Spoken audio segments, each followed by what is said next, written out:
Hi there guys, Thelordfudgea here, and welcome to a new series I'd like to start following the release of Sid Meier's Civilization Beyond Earth. Now, although many of my videos beforehand were based on farming simulator games, I do have a great love of Sid Meier's Civilization, having played it right the way through from Civ 2 all the way to its current edition, which is Civ Beyond Earth. Now, what I'd like to start is just a let's play going through an entire game. I'm going to play it on quick, don't worry, I'll show you a couple of settings that I like to use. Hopefully I can get this uploaded to a new channel. As you can see, I've decided to start a new channel just to ease up access to it, etc. and show you how it goes. So without further ado, I'll go straight on to a setup game. So put the difficulty onto normal, that seems fairly good for me. Quick, map size small. So right away you can see a change if you have been playing Civilization games beforehand, that instead of having that normal layout, if you choose various leaders and the traits, technology bonuses, unit bonuses and tile bonuses, buildings that they may have, you instead are choosing a sponsor. So what's happened in this kind of future is that Earth has been overpopulated, and each country has decided, or a group of countries which are sponsored by a particular corporation, have decided to move onwards from Earth and into a new land. So you don't have quite as many factions to choose from as you would have in one of the previous Civilization games, but you can see here are the different ones. So you've got the ARC, covert operations, 25% faster, equals 25% more intrigue. So I'll explain that as I go through this let's play, but ARC, think of that as the Americans, or the West in that kind of sense. You've got Pan-Asian Cooperative, which is very much as if you're from Eastern Asia, Franco-Iberia, which is Central Europe, Slavic Federation, so that's Russia, that kind of area. Australia, which is kind of the Southeast Asia area, Cavithan Protectorate, which is, you can draw parallels between that one and India at the moment, and Brazil quite obviously, African Union on the bottom there with Africa. So looking through these, now I have only played one game so far, so I am relatively new to this, just as I'm sure you will be. I'm going to go with Franco-Iberia. So Franco-Iberia, you can see gain of free technology for every 10 virtues developed. So virtues is the same as having a policy in Civilization 5. So every 10 virtues, I think that's about half a tree, you get free technology. So you'd want to play this culturally, but with the cultural bonuses you still get technological bonuses. You're not lagging behind as if you were to play in Civ 5. So if I go straight on to the next one, you can see here, now you can choose the colonists. So these are the actual people who you've decided to send in your spaceship. These are all basically starting bonuses that your civilizations get. So reading through those, you've got scientists, refugees, aristocrats, engineers and artists. So seeing that I'm getting that technological bonus from starting, whenever I get those virtues, I think it'll probably be best for having a policy in Civilization 5. So every 10 virtues, I think that's about half a tree, you get free technology. So you'd want to play this culturally, but with the cultural bonuses you still get technological bonuses. You're not lagging behind as if you were to play in Civ 5. So if I go straight on to the next one, you can see here, now you can choose the colonists. So these are the actual people who you've decided to send in your spaceship. These are all basically starting bonuses that your civilizations get. So reading through those, you've got scientists, refugees, aristocrats, engineers and artists. So seeing that I'm getting that technological bonus from starting, whenever I get those virtues, I think it'll probably be best for me to go down a route which is along the lines of either the artists or scientists. So for this one, I'd probably go for, we'll go for artists. So the health, I'll explain that as we get into the game. Next one here, so choose a spacecraft. So this gives you different bonuses for when you pick your city, because unlike Civilization 5 Fall, where you just spawn in, that's pretty much where you have your city. You're in a ship, and you're given a designated landing zone. This landing zone is only about 6 tiles big, but you can choose anywhere in there to settle your first city. And with that ship, you can choose any of these here: continental surveyor, retrograde thrusters, tectonic scanner, fusion reactor, lifeform sensor. So going through these, I think probably the easiest one, or the nicest one to go for, is Continental Surveyor. It gives you a good idea what kind of map you're going to be playing at. So if I hit that there, and hit the next button, you can see finally I get to choose the cargo that I want to as well. So hydroponics, begin with an extra population in your first city, fairly useful. Laboratory, begin with pioneering technology that allows you to immediately set up colonies for rapid expansion. Raw materials, begin with a clinic in your first city. So clinic provides health, as I said, I'll explain that in a bit. Weapon arsenal, so begin with a soldier unit, you can go straight on, you can begin in an aggressive format, or machinery, begin with a worker unit. And I really think beginning with a worker unit trumps the other 4 by a long way, because getting those tile improvements out and away is definitely the best course of action. So select that too, and if I go for next. So what I also like doing is going on advanced setup. So you can see these are the different types of victory types. I'll explain those again as we go through. I like to turn on veterancy saving and virtue deferrals. That's the same as policy saving and promotion saving in the last one. You can take a look through here. So this is what I've chosen as my my various contents, and you can see same kind of options menu as Civilization 5. Random sponsors going all along here. I'm just going to keep everything on pretty standard as it is. Close those options down. And punch away with start game. So we're back, and here's the loading screen. Hit that little green button. So I will turn this guy off for the moment, and you can see this is my landing zone. Everything bordered in red is where I can choose my spaceship to land. So that central one looks quite nice there. Have access to a couple of different resources. Got a bit of fungus here, some chitin, fruits, etc. So yeah, I'm just going to plonk myself, I think, let's see, 1, 2, 3, 1, 2, 3, yeah, I'm going to put myself right in the middle there, and you can see spaceship descends, and there I've landed. So what I'll do, I'll split this Let's Play into about 25 turn groups, and then upload them, hopefully on a pretty regular basis. So we've made Planet 4, and you can see initially it starts out with a worker unit, which is this one here, and an explorer, which is what every single person will start with. So the explorer is unique. Same with an archaeologist could uncover archaeological sites in Civilization 5. An explorer can research into various different kind of ruins and relics that are located around the map, and they can build sites on them and extract useful bits of information, culture, money, etc. So what I'll do quickly is just explain to you how the layout of the interface has changed initially. So you can see, top left we still have that choice of technologies, and up in the top left here, you can see very top left of the bar, instead of having your gold, your culture, etc., you can see we have your harmony, your purity, and your supremacy levels. So harmony level, that is the one that is most associated with becoming one with the planet. It's all kind of very much like Avatar, if you want to think of it like that. It's about you going through the turns without posing damage to the planet. You can see the bonuses that it gives you as you increase the level of harmony. 18 is the maximum level for all of them, and harmony, that this type of affinity makes you forces you to choose different types of unit and buildings as well. Purity, on the other hand, so this is trying to maintain the human race as much as possible. So instead of, like harmony, trying to merge with the alien species that might exist on this new planet, you are trying to remain human as much as possible, and you can see the different bonuses that it provides there. And then finally, you have supremacy. So supremacy is ignoring the past and the planet around you, and just looking for the human race to become the absolute best it can be. And depending on which one of those three you choose to go down, dictates just the kind of victory that you can have. Talk about those later on in the Let's Play. So on the top here you can see strategic resources, so more of those will come available as we discover more more technologies. So instead of having your coal, iron, oil, whatsoever, you've got these instead, which are used by each different faction. You can see harmony, they use xenomass, purity uses floatstone, and supremacy uses pyrrhexite. So those three use those three different strategic resources. There are other resources which can help you in other ways. Then obviously your culture, which unlike Civilization 5, instead of winning a cultural victory, which is no longer possible, this basically just provides perks for your empire as it ages. Then you can see there's health. So health is what's taken over from the happiness kind of scale that existed in Civilization 5. So you're looking always to maintain that positive health. And if your health is stable, you just get 20% speed towards outpost growth. But as your health increases, and if you get your health over 20, and your citizens are happy with you, i.e. they're healthy, you get more and more bonuses, which can result in a 10% growth bonus, 10% production bonus, 10% gold bonus, and 50% bonus for outpost growth, which is absolutely fantastic. Then instead of having gold, you have energy. So energy is the currency of the game at the moment. You'll see how I'll use that, and you can see I've got my resource icons on the grids, as well as the actual available production food gold, because I just find it particularly useful. Although it does clutter the screen in some people's opinions, I find it very useful. Then you have your science indicator, so instead of having 1,600 out of whatever, it's just +3 all the way up through. Your turn counter, Silverpedia, your main menu.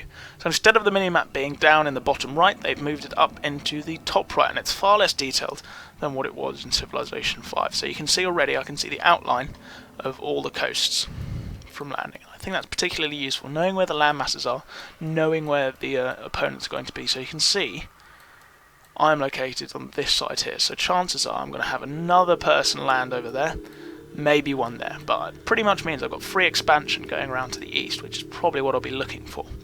And you can see this big landmass here, there's probably going to be a fair few colonies, don't really want to get involved there. Finally, bottom right, you can see you have your diplomacy, virtue, covert operations, unit, quest and victories, and view selector menus, as well as your generic end turn or choose production, choose research, etc. menu. So if I just go through diplomacy menu, obviously I haven't met anyone yet, but you can see your relationships, deal history, just as you would in Civilization 5. So virtues, this is the virtue tree. Like I was saying, culture's come a long way since Civilization 5, and instead, pardon me, of having the different types of, policy, and you unlock it in different ways, you have this kind of table. So you can choose which table you want to go down, which tree you want to go down, and the more you get in each row or column gives you a particular level of synergy, which is shown by these different markings on the top. So say if I were to go down the whole of knowledge, I would get all 3 of these synergy bonuses along with some of those, but if I spread myself across wide, I could get all synergy bonuses along the side, and some of them, especially the ones the further down you go, are particularly useful, and I find it really easy to use knowledge and industry. Those two, I think, in the game that I've played, worked particularly well, but I'll explain each of these as we go through. Finally, I want to talk about the orbital layer. So you can see by pressing this button I move into different layer. So whereas you have the standards on the ground level, so you have your ground units, your melee units, siege units, range units, so on, so on, so on, you also have this orbital level in which you can deploy satellites. Satellites can perform different tasks, increasing gold output, food output, even putting resources on the map for you to use. So they are very, very powerful, and if used correctly, can make your empire particularly powerful. But without further ado, let's begin. So choosing production. So you can see there's only a few I can start out with, but obviously I always think it's good to start with culture. It means your borders can expand quickly and you can get those bonuses as quickly as possible. We already have a worker, so I won't even bother with him. Playing on this kind of difficulty, I probably won't need to worry about it. Choose research. So now you can see the difference in the technology tree. So if I zoom out, you can see instead of having a technology tree, it is more a web expanding from the middle. And you can see here you're getting your purity affinity, your supremacy affinity, and your harmony affinity. So by researching technologies gives you points in the top left that dictate the types of units that you can build. All very complicated initially, but trust me, it'll make much more sense as we get through this. So choosing the first technology, obviously a vital part, and I'd always go for pioneering. It allows you to set up that extra colony and start trading. So I'll click on Pioneering, you can see highlighted blue, and just like in Civilization 5, you can queue items as well. But instead of having to say research genetics, then alien life forms, then genetic mapping, you just need to get genetics, and then you can get either alien life forms or genetic mapping in any order you choose. So the game calls them branches and leaves, which is nice and easy. So branches are these top ones, leaves are the bottom ones. You can see these leaves take a lot more science to research, but we'll stick with pioneering for the moment. So if we return to map, unit needs orders, a worker, we'll get him straight constructing plantation, just use him as you would Civilization 5, and I like to just set my explorer to auto explore. So you can see also on the map this weird kind of haze going down on the bottom there. So what that is actually this stuff which is called miasma. So miasma is this alien kind of plasma that is quite damaging to your unit. It does 10 damage per turn if a unit would stay in there, but if you go down harmony, it starts to actually heal your unit. So it changes its usability depending on what kind of, again, affinity you decide to go down. But without further ado, hit next turn and get this game properly up and running. So as you know, start of the game, normally very quiet. There we are, so exploring away. You can see canyons here, rivers, much miasma and mountain. What I do like about Civilization Beyond Earth is that they've changed the textures a lot. So you can see that these trees look nothing like trees on Earth. These mountains, they come in different shapes and sizes as well. Canyons and mountains, treat them as you would the mountain ranges in Civilization 5. So unit needs orders. Work is already done. Excellent, we'll send them to the next resource, get them straight on that one as well. And as you can see, in the bottom left, a resource pod was discovered. So these, very much like those little tribal settlements you'd find in Civilization 5. Get on them, get a little bonus to help your civilization. right here. Now you can see aliens. So aliens in essence are similar to barbarians, but what I like to do is just avoid the aliens, and the aliens tend to avoid you. What you don't want to find are alien nests, because then you will have to deal with them, will have to destroy them. But for now, we'll just leave them be. Hopefully, they just go past us. Different types of alien do different damages. Right, with our first building completed, go straight onto clinic. So you can see that improves our health and our science. And we can choose a virtue. So I'll go straight down onto knowledge, so plus 10% science when healthy, which is always a good one to have. Go straight on to next turn. So with the research pod searched, I can now get more energy, 60 energy, and you can see something just happened over there. That is a satellite that has crashed. So what we want to do, get our explorer, so think of that like an archaeological dig site, and send him over there to research the bonus that we can get. So we can clear that one, and you can see we have a quest. So then, quests are given to you as the game progresses, and you can see they just give you a little bonus at the end, which can again help your affinity level towards the end. So what we'll do, with that explorer en route and the worker doing his stuff, hit straight on to next turn. And see those aliens once again not really doing anything to us, we're not doing anything to them.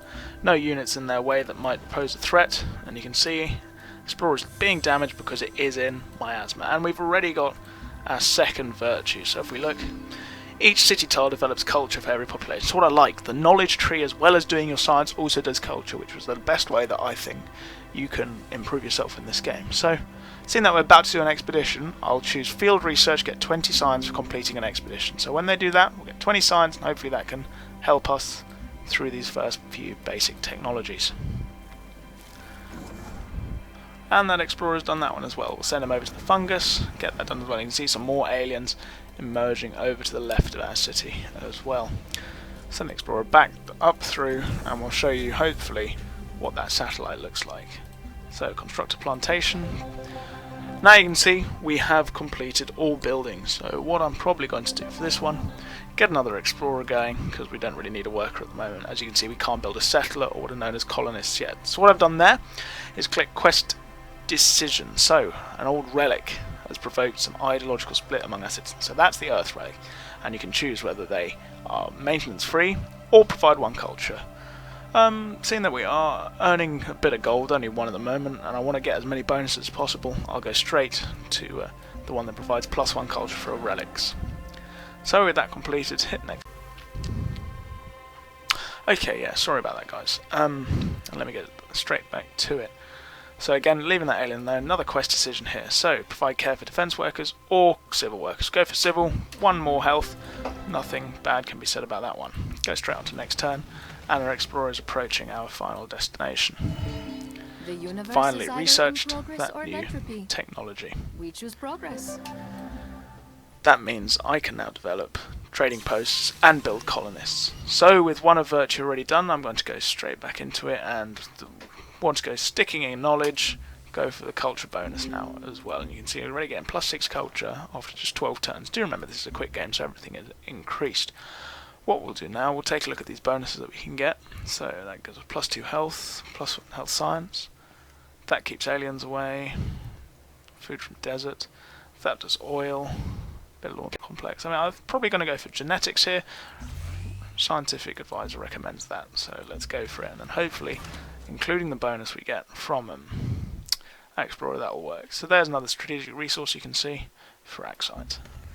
And they've set up their little site there, and they're getting that done. So with our Explorer now complete, I'll send this guy off exploring again, and we'll build a trading depot. As soon as we build one of those, I'm sure, instead of a city-state, what are known as colonies will emerge, and we can start trading with them as soon as possible. We'll just let these turns play through. Now with that completed, I'm going to go build a farm. Farms, once again, I love having a lot of farms. Big cities, in my opinion, best way to play the game. Another quest decision. So you can see here, a station wants to go near us, so you get more culture or more gold. And I'm going to go for the culture one and approve Palatine.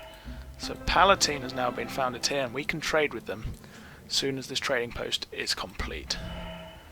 Expedition is completed, and you can see some kind of information and your research technology communication. So you can see just the same way that you are able to get new technologies by visiting tribal villages, you can do the same in Beyond Earth. Research pods, again, give me a unit which submerged in my city, and that looks like it's an orbital unit. So what I'll do is send these guys back here to heal, and I'll show you how the orbital unit works.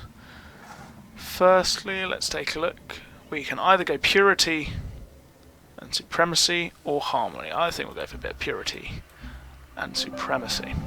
So with that done, unit needs orders, and that is our solar collector. So this is into the orbital layer. Green indicates you can, red you can't, blue border how far you can deploy this orbital unit. So what I'll do, plonk him straight on the city, poof, and you can see he's given it 1+1 gold to each tile within the city.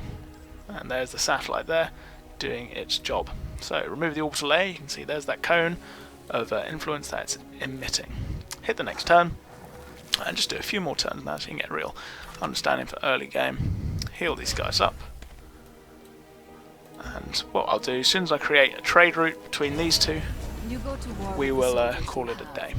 Make sure those are the soldiers you want.